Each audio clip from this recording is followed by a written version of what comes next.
English teacher, part 49. Promoting expectations of success.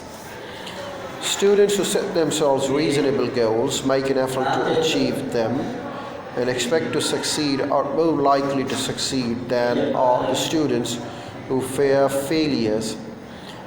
While each success provides the students with the practice in using learning skills effectively, raises self-confidence, and leads to expectations of other successes. Well, you can promote your students' success in the following ways. Number one, make sure that your students are well prepared for the task of appropriate difficulty. Number two, divide learning tasks into manageable parts. Number three, teach your students to analyze each task that they are set to identify personal goals for each stage of each task and to assess their progress according to their own, not that of the others, past performances.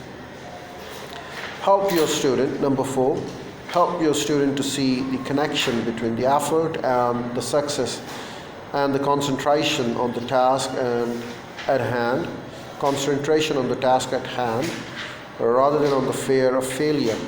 Number five, teach students to backtrack to find the cause of any mistake they may have made instead of giving up in frustration. Number six, teach your students to set personal rewards, for example, treating themselves to a 5-minute break after completing 10 math problems. Number seven, provide discouraged students with additional, perhaps peer help.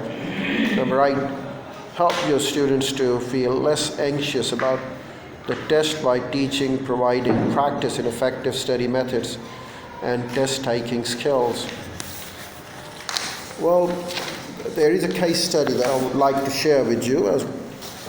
There was a 7-year-old Grant, is one of just 5 minority students in his grade. Grade 1 class at Davin School. He is not a difficult child to handle, for he is neither ill-tempered nor a disruptive one in the class, but he seems to live in a world of his own. He rarely completes his work, and Ms. James, his teacher, has to tell him things at least 3 to 4 times before he seems to take them in. Well, Grant's attention span is usually very short. During sharing time, Ms. Jane's presentations, he seldom sits still for more than 5 minutes. Instead of paying attention, Grant wanders about the classroom, draws on the whiteboard, or plays at his desk. Once he does get involved in a task, however, it is hard for him to put it away. Begin something else when he joins the class circle. He fights, he fidgets, he fuses, he fusses, he plays with himself, moves about and talks to the others. He rarely contributes to answer questions during the circle time. Grant is not an ESL student. He speaks English well, but he belongs to a minority group, in fact, but he speaks English well, though it's not his mother tongue.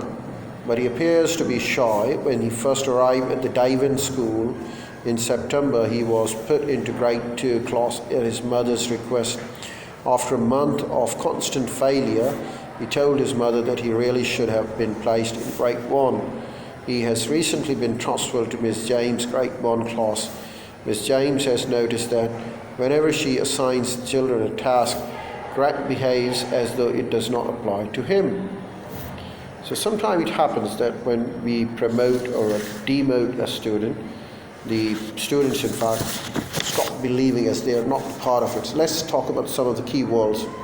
Achievement, advanced organizer, classroom climate, atmosphere, environment, directions, flexibility, learner diversity, learning goals, learning modalities, visuals, auditory, tactile, kinesthetic, lesson delivery, motivated learner, interest, perception of relevance, anticipation, satisfaction, procedures, rules, learning style, flex, teacher as a model, teacher as a motivator.